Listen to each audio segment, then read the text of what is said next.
द्रुपद के यज्ञ से धृष्टद्युम्न और द्रौपदी की उत्पत्ति।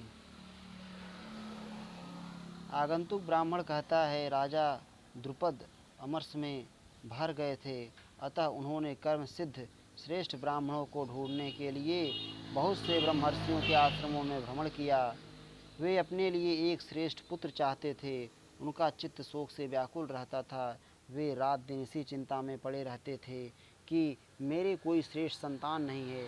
जो पुत्र या भाई बंध उत्पन्न हो चुके थे, उन्हें वे खेदवश धिक्कारते रहते थे। द्रोण से बदला लेने की इच्छा रखकर राजा द्रुपद सदा लंबी सांसें खींचा करते थे। जन्मेजय नृपश्रेष्ठ द्रुपद द्रोणाचार्य से बदला लेने के लिए यत्न करने पर भी उनके प्रभाव, विनय, शिक्षा एवं चरित्र का चिंतन करके छात्र बल के द्वारा उन्हें परास्त करने का कोई उपाय न जान सके। वे कृष्णवर्णा यमुना तथा गंगा दोनों के तटों पर घूमते हुए ब्राह्मणों की एक पवित्र बस्ती में जा पहुँचे। वहाँ उन महाभाग नरेश ने एक भी ऐसा ब्राह्मण नहीं देखा जिसने विधिपूर्वक ब्रह्मचर्य का पालन करके वेद वेदांग की शिक्षा न प्राप्त की हो। इस प्रकार उन महाभाग ने वहाँ कठोर व्रत का पालन करने वाले दो ब्रह्मर्षियों को देखा, जिनके नाम थे याज और उपयाज। वे दोनों ही परम शांत और परमेष्ठी ब्रह्मा के तुल्य प्रभावशाली थे। वे वैदिक संहिता के अध्ययन में सदा संलग्न रहते थे। उनका गोत्र काश्यप था। वे दोनों ब्राह्मण सूर्यदेव के भक्त, बड़े ही योग्य का श्रेष्ठ ऋषि थे। उन दोनों की शक्ति को समझकर आलस्य रहित राजा द्रुपद ने उन्हें संपूर्ण मनोवांछित भोग पदार्थ अर्पण करने का संकल्प लेकर निमंत्रित किया। उन दोनों में से जो छोटे उपयास थे, वे अत्यंत उत्तम व्रत का पालन करने वाले थे। द्रुपद एकांत में उनसे मिले और इच्छानुसार भोग्य वस्तुएं अर्पण करके उन्हें अपने अनुकूल बनाने की चेष्टा करने लगे।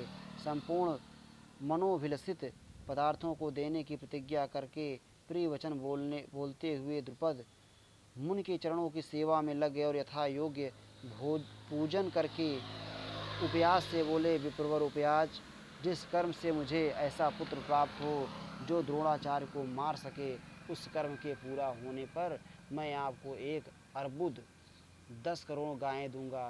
द्विजश्रेष्ठ, इसके सिवा और भी जो आपके मन को अत्यंत प्रिय लगने वाली वस्तु होगी, वह सब आपको अर्पित करूंगा, इसमें कोई संशय नहीं है।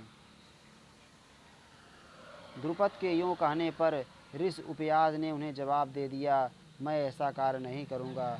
परंतु द्रुपद उन्हें प्रसन्न करने का निश्चय करके पुनः उनकी सेवा में लगे रहे।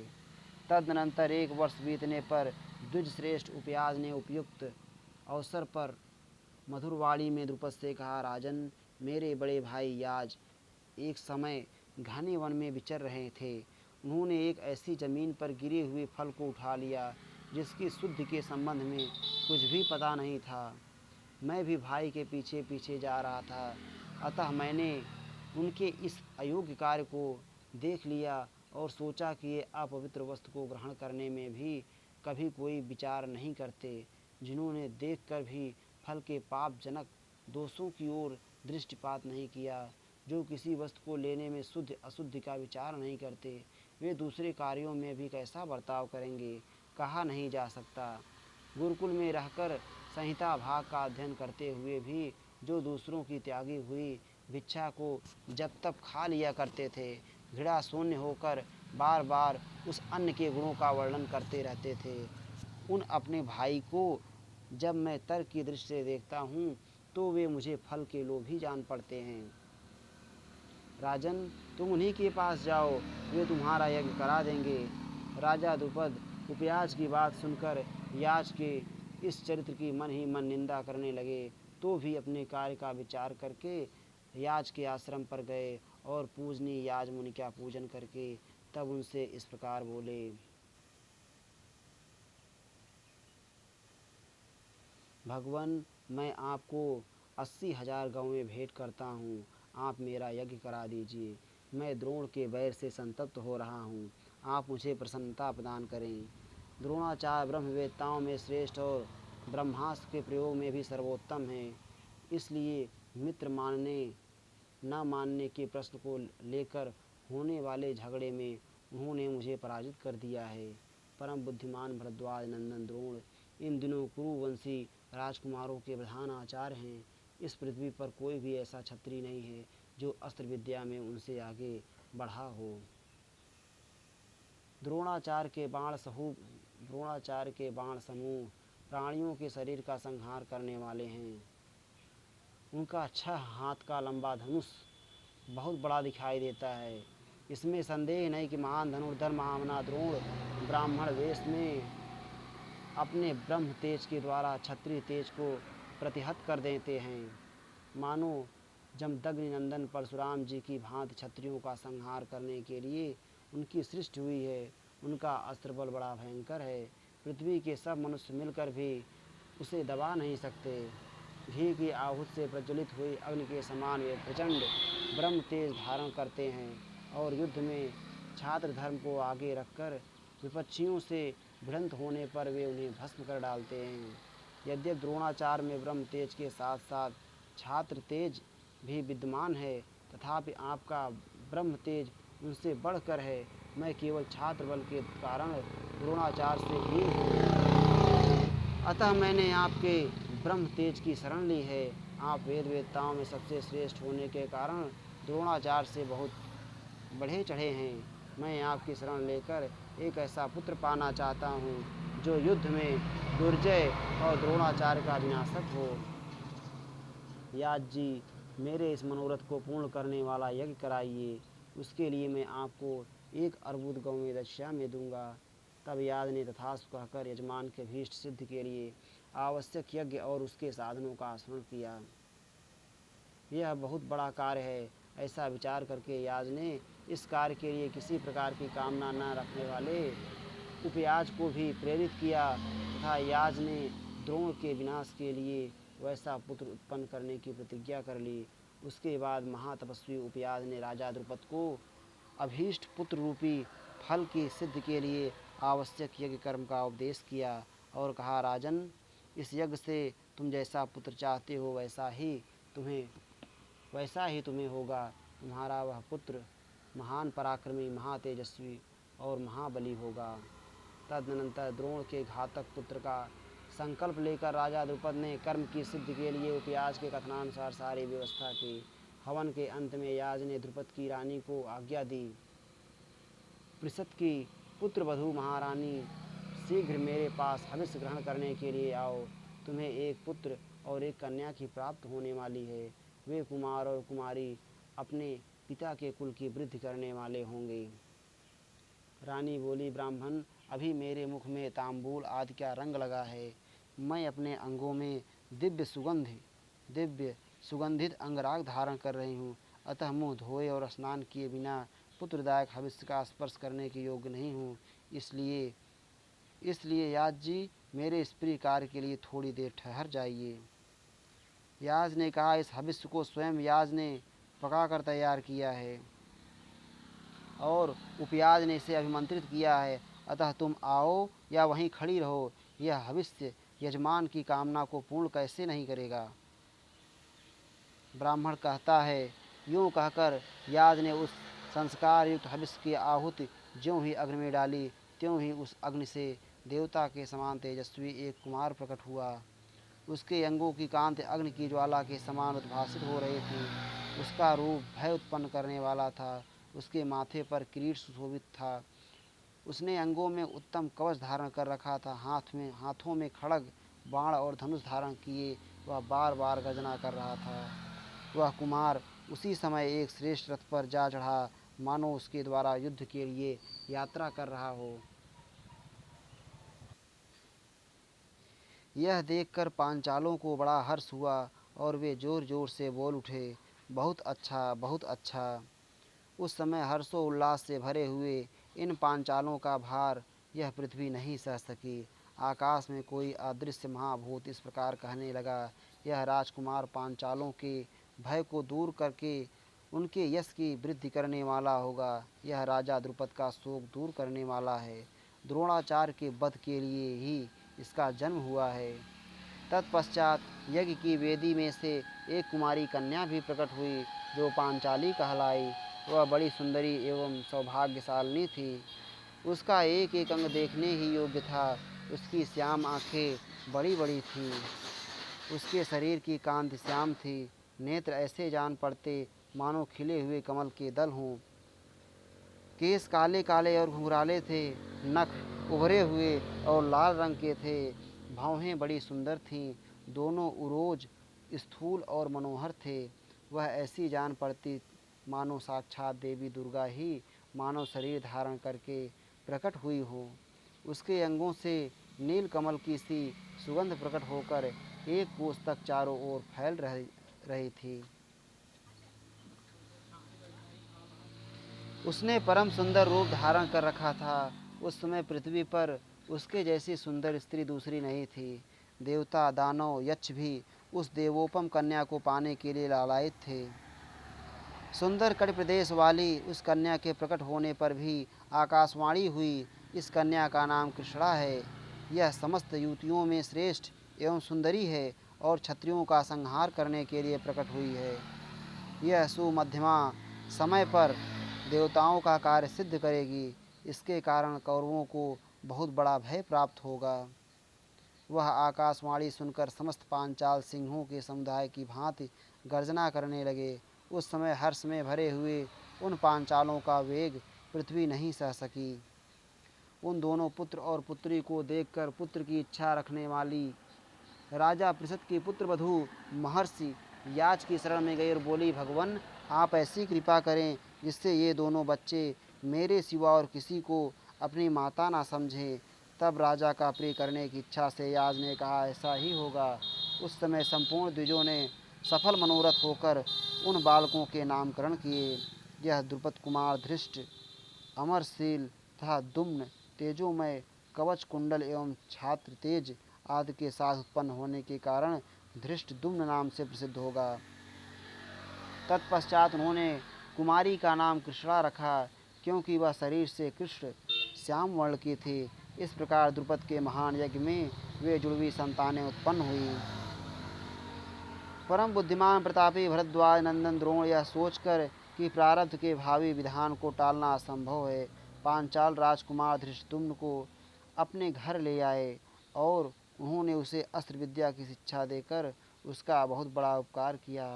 द्रोणाचार्य ने अपनी कीर्ति की रक्षा के लिए वह उदारतापूर्ण कार्य किया।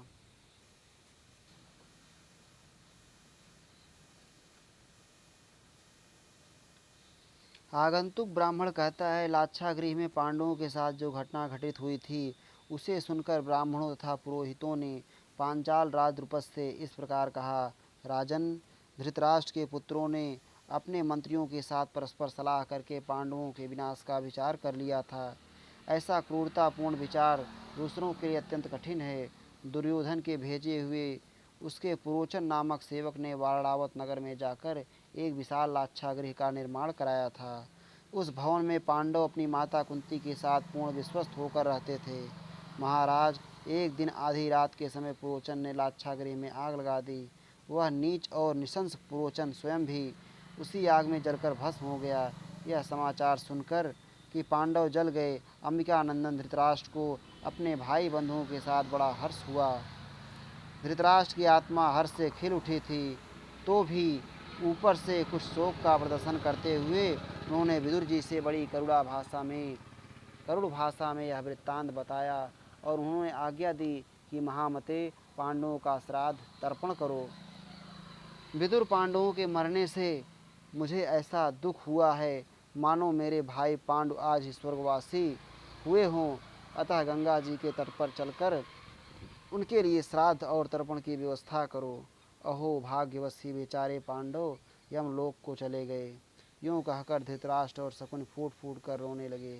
भीष्म जी ने यह समाचार सुनकर उनका विधिपूर्वक और दैहिक संस्कार संपन्न किया। इस प्रकार दुरात्मा दुर्योधन ने पांडवों के विनाश के लिए यह भयंकर षड्यंत्र किया था। आज से पहले हमने किसी को ऐसा नहीं देखा या सुना था जो इस तरह का जघन्य कार्य कर सकें। महाराज, पांडवों के संबंध में यह वृत्तांत हमारे सुनने में आया है। ब्राह्मण और पुरोहित का यह वचन सुनकर परम बुद्धिमान राजा द्रुपद शोक में डूब गए। जैसे अपने सगे पुत्र की मृत्यु होने पर उसके पिता को शोक होता है, उसी प्रकार पांडवों के नष्ट होने का समाचार सुनकर पांचाल राज को पीड़ा हुई। उन्होंने अपने भाई बंधुओं के साथ समस्त प्रजा को बुलवाया और बड़ी बड़ी करुणा से यह बात कही। द्रुपद बोले, बंधुओं, अर्जुन का रूप अद्भुत था, उनका धैर्य आश्चर्यजनक था, उनका पराक्रम और उनकी अस्त्र शिक्षा भी अलौकिक थी। मैं दिन रात अर्जुन की ही चिंता में डूबा रहता हूँ। हाय, वे अपने भाइयों और माता के साथ आग में जल गए। संसार में इससे बढ़कर आश्चर्य की बात और क्या हो सकती है। सच है, काल का उल्लंघन करना अत्यंत कठिन है। मेरी तो प्रतिज्ञा झूठी हो गई। अब मैं लोगों से क्या कहूँगा। आंतरिक दुख से दिन रात दग्ध होकर रहता हूँ। मैंने निष्पाप याच और उपयाच का सत्कार करके उनसे 2 संतानों की याचना की थी। एक तो ऐसा पुत्र मांगा जो द्रोणाचार्य का वध कर सके, दूसरी ऐसी कन्या के लिए प्रार्थना की जो वीर अर्जुन की पटरानी बन सके। मेरे इस उद्देश्य को सब लोग जानते हैं और महर्षि याज ने भी यही घोषित किया था। उन्होंने पुत्रेष्ठ यज्ञ करके धृष्टद्युम्न और कृष्णा को उत्पन्न किया था। इन दोनों संतानों को पाकर मुझे बड़ा संतोष हुआ। अब क्या करूं? कुंती सहित पांडव तो नष्ट हो गए। आगंतुक ब्राह्मण ने कहा। ऐसा कहकर पांचाल राज द्रुपद अत्यंत दुखी एवं शोकातुर हो गए। पांचाल राज के गुरु बड़े सात्विक और विशिष्ट विद्वान थे। उन्होंने राजा को भारी शोक में डूबा देखकर कहा। गुरु बोले, महाराज, पांडव लोग बड़े बूढ़ों के आज्ञा पालन में तत्पर रहने वाले तथा धर्मात्मा हैं। ऐसे लोग ना तो नष्ट होते हैं, ना पराजित ही होते हैं। नरेश्वर, मैंने जिस सत्य का साक्षात्कार किया है वह सुनिए। ब्राह्मणों ने तो इस सत्य का प्रतिपादन किया ही है। वेद के मंत्रों में भी मैंने इसका श्रवण किया है। पूर्व काल में इंद्राणी ने बृहस्पति जी के मुख से उपश्रुति की महिमा सुनी थी। उत्तरायण की अधिष्ठात्री देवी उपश्रुति ने ही अदृष्ट हुए इंद्र का कमल नाल की ग्रंथि में दर्शन कराया था। महाराज, इसी प्रकार मैंने भी पांडवों के विषय में उपश्रुति सुन रखी है। वे पांडव कहीं ना कहीं अवश्य जीवित हैं, इसमें संशय नहीं है। मैंने ऐसे शुभ चिन्ह देखे हैं जिनसे सूचित होता है कि पांडव यहाँ अवश्य पधारेंगे। नरेश्वर, वे जिस निमित्त से यहाँ आ सकते हैं वह सुनिए। क्षत्रियों के लिए कन्यादान का श्रेष्ठ मार्ग स्वयंवर बताया गया है। श्रेष्ठ, आप संपूर्ण नगर में स्वयंवर की घोषणा करा दें। फिर पांडव अपनी माता कुंती के साथ दूर हों, निकट हों अथवा स्वर्ग में ही क्यों ना हो, जहाँ कहीं भी होंगे, स्वयंवर का समाचार सुनकर यहाँ अवश्य आएंगे, इसमें संशय नहीं है। अतः राजन, आप सर्वत्र स्वयंवर की सूचना करा दें, इसमें विलंब ना करें। आगंतुक ब्राह्मण कहता है, पुरोहित की बात सुनकर पांचाल राज को बड़ी प्रसन्नता हुई। उन्होंने नगर में द्रौपदी का स्वयंवर घोषित करा दिया। पौष मास के शुक्ल पक्ष में शुभ तिथि एकादशी को रोहिणी नक्षत्र में वह स्वयंवर होगा, जिसके लिए आज से 75 दिन शेष हैं। ब्राह्मणी, कुंती, देवता, गंधर्व, यक्ष और तपस्वी ऋषि भी स्वयंवर देखने के लिए अवश्य जाते हैं। तुम्हारे सभी महात्मा पुत्र देखने में परम सुंदर हैं। पांचाल राजपुत्री कृष्णा इनमें से किसी को अपनी इच्छा से पति चुन सकती है अथवा तुम्हारे मझले पुत्र को अपना पति बना सकती है। संसार में विधाता के उत्तम विधान को कौन जान सकता है। अतः यदि मेरी बात तुम्हें अच्छी लगे तो तुम अपने पुत्रों के साथ पांचाल देश में अवश्य जाओ। तपोधने, पांचाल देश में सदा सुभिक्ष रहता है। राजा यज्ञसेन सत्यप्रतिज्ञ होने के साथ ही ब्राह्मणों के भक्त हैं। वहाँ के नागरिक भी ब्राह्मणों के प्रति श्रद्धा भक्ति रखने वाले हैं। उस नगर के ब्राह्मण भी अतिथियों के बड़े प्रेमी हैं। वे प्रतिदिन बिना मांगे ही न्योता देंगे। मैं भी अपने इन शिष्यों के साथ वहीं जाता हूँ।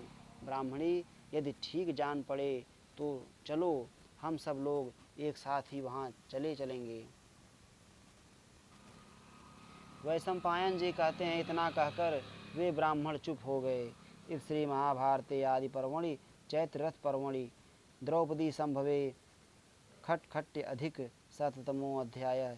इस प्रकार श्री महाभारत आदि पर्व के अंतर्गत चैत्र रथ पर्व में द्रौपदी प्रादुर्भाव विषयक 166वां अध्याय पूरा हुआ।